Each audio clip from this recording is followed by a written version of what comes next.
It is well known that a splendid variety of four-legged beasts with imposing horns and frills once thrived across North America. What is less known are the ancestors that paved the way for these giants. Today, I want to tell you about Aquilops, or some of you might know her, Dolores, a long-lost relative of the legendary Triceratops.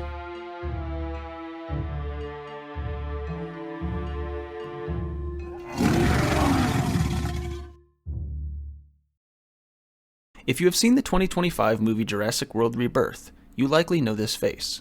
Dolores, a small type of dinosaur called Aquilops, is carried around in Isabella's backpack as her pet, and while the movie does a great job of showing you just how adorable she is, what it doesn't tell you is how mysterious this dinosaur is, and how important this face in particular would actually be. Named for her beak, meaning eagle face, Aquilops was a small herbivorous dinosaur only about 2 feet long, and certainly small enough to carry in a backpack or in your arms, weighing only about 3 pounds. Like all dinosaurs classified as Neoceratopsia, a real Dolores would have been found in the Cretaceous period, specifically around 105 million years ago, long before her famous relatives that appeared tens of millions of years later. The first Aquilops fossil was found in 1997 in southern Montana by Scott Madsen. It was initially thought to be from a different dinosaur, Zephyrosaurus, but with enough cleaning of the surrounding rock, Scott would realize his find was from a completely new animal.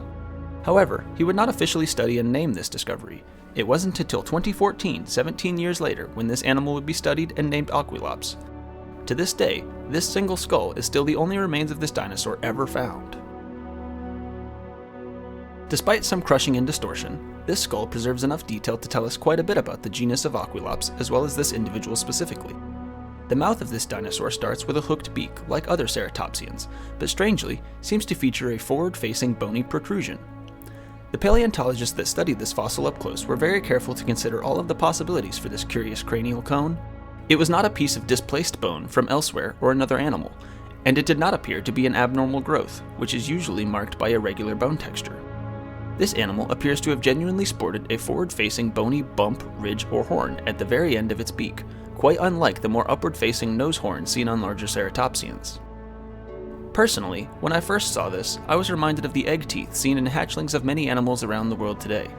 But in both crocodiles and birds, the closest living relatives of dinosaurs, these nose-tip features used for breaking the shell and hatching from an egg are made from keratin, more like human nails, not the true bone seen in this beak feature.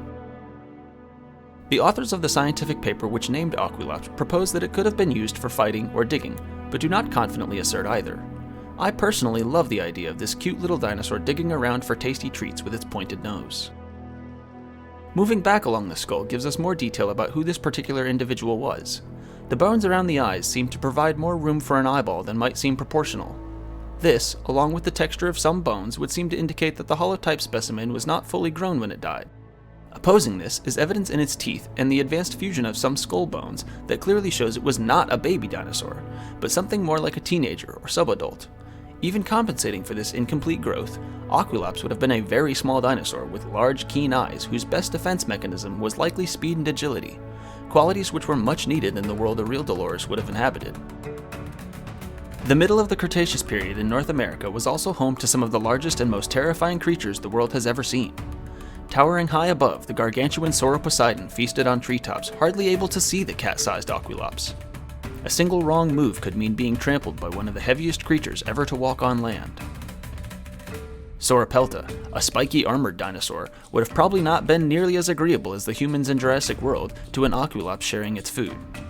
But even 100 million years ago, food came in many forms, and no picture of this world is complete without the carnivores. The stone-cold terrifying presence of an Acrocanthosaurus is enough to make anyone feel small. I've felt it for myself. And even if you are bite-sized, the young need to learn to hunt too. It's probably best to stay out of sight. But even there, in the brush, you aren't safe. For perhaps the most deadly threat of all comes also in a tiny package. Deinonychus, inspiration for the velociraptors seen in Jurassic Park, possessed speed, teamwork, and vision arguably even better than a human's. If they've seen you, and if they're hungry, it's already too late. Perhaps this is one of the reasons why smaller, more generalized ceratopsians from Asia would expand their territory into North America in multiple bursts before growing into the horned heroes of history. Sea levels around the globe would rise and fall several times during the Cretaceous period, which exposed solid land under what is today the Bering Strait and allowed animals to migrate across this land into new areas. The territory of smaller ceratopsians would bridge this gap multiple times before they were well enough established to become as large as they later would. It was in one of these sort of lost Roanoke colonies that Aquilops would exist. An early exploration into a new area, with primitive versions of what would later dominate, but not a direct lineage to the later giants, as this batch of settlers would not persist to the end of the Cretaceous. Some people might choose to focus their criticisms of Jurassic World's Dolores on her mammalian pet-like behavior on screen. I can suspend my disbelief, and would instead like to focus on the shape of Dolores' head. The back of Aquilops' head did not feature the extended bony frill found in their larger relatives. It did curve up a bit at the very tip, but was mostly flat across the top. In some shots of the movie, this comes across quite nicely. But in others, Dolores' head often appears much closer in shape to that of Protoceratops than that of the smaller-headed ceratopsians like Psittacosaurus or Leptoceratops. While the movie correctly indicated that the area that would be the frill in other dinosaurs was not made of solid bone, Aquilops' head did not provide the extended neck and shoulder protection of more developed ceratopsians. The back of the head was indeed much wider than the front, but had not yet evolved beyond its primary function of anchoring jaw muscles. In a top-down view, the head would appear triangular in shape, and at the side points of this triangle, the cheekbones, called jugal bones, were pointy as seen in most ceratopsians, but lacked the distinctive scar that shows it once supported a full horn as seen in most of Dolores' cousins. This is thought, though, to be another sign of this dinosaur's younger age, and the same is seen in young examples of dinosaurs known to grow this horn later. It is also thought that Aquilops could have been quite mobile on just 2 legs and possessed the quills or spines along its tail as seen in some of its closest relatives. Another one of the distinctive features that sets Aquilops apart from its relatives is its unique teeth. While the more developed ceratopsids certainly contained the dental capacity to crush and grind tough fibrous foods, the actual cutting surface of Aquilops' teeth is described as wide but weak.